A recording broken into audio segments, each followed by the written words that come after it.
नमस्कार, मैं विवेकानंद और आप देख रहे हैं न्यूज फॉर नेशन।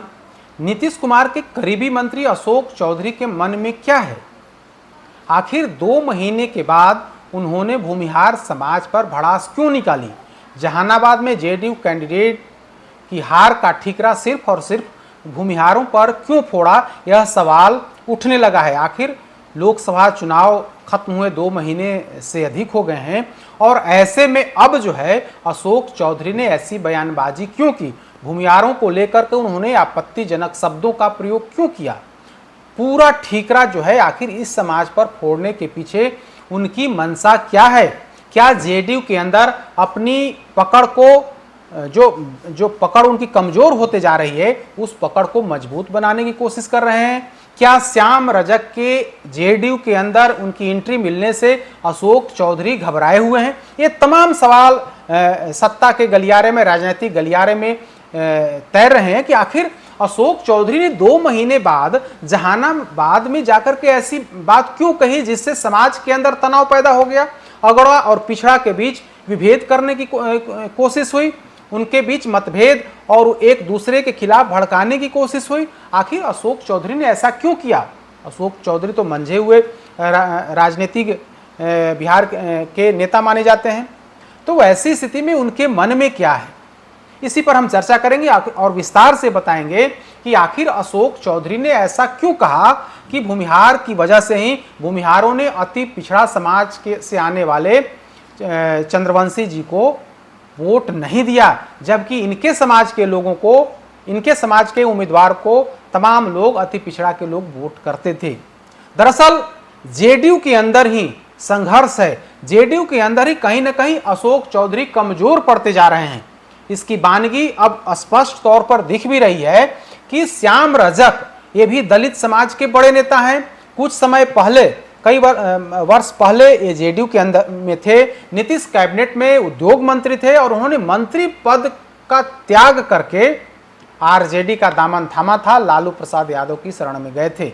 लेकिन वहां इन्हें कोई इज्जत नहीं मिली, कोई पूछ नहीं मिली। इसके बाद इन्होंने अभी हाल फिलहाल में ही राजद से इस्तीफा कर दिया है और कल 1 सितंबर को श्याम रजक जेडीयू में शामिल होने वाले हैं। बड़े स्तर पर कार्यक्रम किया जा रहा है, पटना में बैनर्स, पोस्टर्स लगाए गए हैं और ग्रैंड वेलकम की तैयारी है श्याम रजक की। यानी कि जेडीयू के अंदर फिर से उनको स्थापित करने की कोशिश शुरू हो गई है और यही खतरा अशोक चौधरी के ऊपर मंडरा रहा है। कहा जा रहा है, दल के लोग ही अब कह रहे हैं कि श्याम रजक के आने से अशोक चौधरी विचलित हो गए हैं।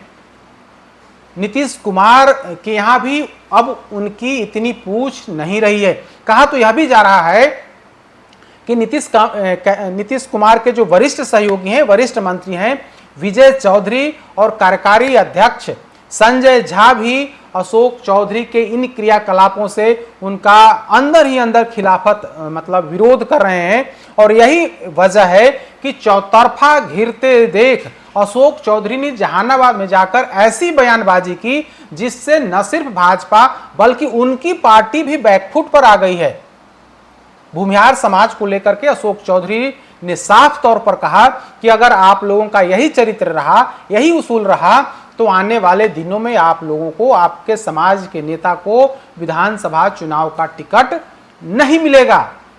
इसके बाद जो अंदर खाने से खबर है, वो खबर यही है कि अशोक चौधरी ने जो बयान दिया है वो सोच समझ करके दिया है और उनकी मंशा है कि हम अति पिछड़ों को और दलितों को इकट्ठा करें, दोनों समाज के हम नेता के तौर पर उभरें और पूरे बिहार के अंदर इस बात को हम ले जाएं कि देखिए अपर कास्ट के लोगों ने, भूमिहार, खास करके भूमिहार समाज के वोटर्स ने अति पिछड़ा को वोट नहीं किया। इन लोगों का चरित्र यही है, इन लोगों की हकीकत यही है।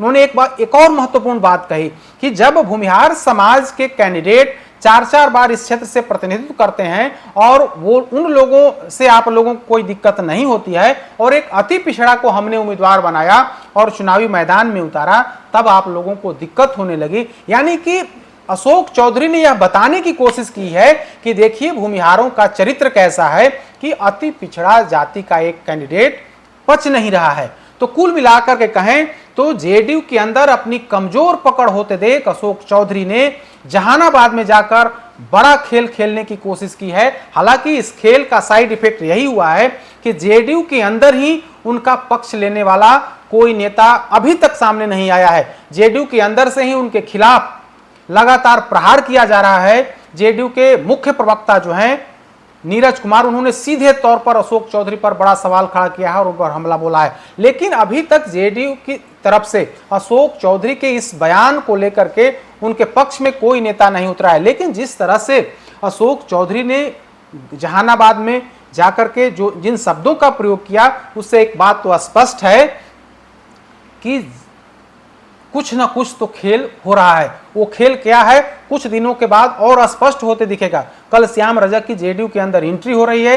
श्याम रजक दलितों के बड़े नेता माने जाते हैं और श्याम रजक के नहीं रहने की वजह से, पार्टी में नहीं होने की वजह से अशोक चौधरी अपने आप को सबसे बड़े नेता के तौर पर, सबसे बड़े दलित नेता के तौर पर बिहार में प्रस्तुत कर रहे थे।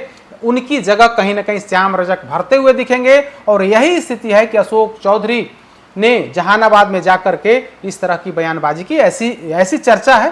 हालांकि कल के बाद और स्पष्ट होगा, क्लियर। अभी तक की खबर यही है कि श्याम रजक के आने से कहीं ना कहीं अशोक चौधरी की स्थिति कमजोर होते दिख रही है और कल के भी कार्यक्रम में कहा जा रहा है कि अशोक चौधरी उस कार्यक्रम में शामिल नहीं होंगे। जो तस्वीर लगी हुई है पटना की सड़कों पर, उस बैनर्स पोस्टर्स में श्याम रजक के अलावे जो मुख्यमंत्री नीतीश कुमार तो हैं ही राष्ट्रीय अध्यक्ष के तौर पर, बिहार के मुख्यमंत्री के तौर पर, उसके बाद कार्यकारी अध्यक्ष हैं संजय झा हैं, विजय चौधरी हैं, अन्य नेता हैं। लेकिन उन तस्वीरों में, उन बैनर्स पोस्टर्स में अशोक चौधरी की तस्वीर नहीं दिख रही है, जो यह बता रहा है कि कहीं ना कहीं अशोक चौधरी पार्टी के अंदर कमजोर पड़ते जा रहे हैं और अपनी पकड़ को मजबूत बनाने के लिए जहानाबाद में जाकर के उन्होंने भूमिहार कास्ट का पॉलिटिक्स, कास्ट का पासा जो है वो फेंका है और यह साबित करने की कोशिश की है कि अपर कास्ट जो है, अपर कास्ट के जो वोटर्स होते हैं वो आज भी अति पिछड़ा कैंडिडेट को पसंद नहीं करते हैं। अब देखने वाली बात होगी नीतीश कुमार इस पूरे प्रकरण में क्या रुख अपनाते हैं।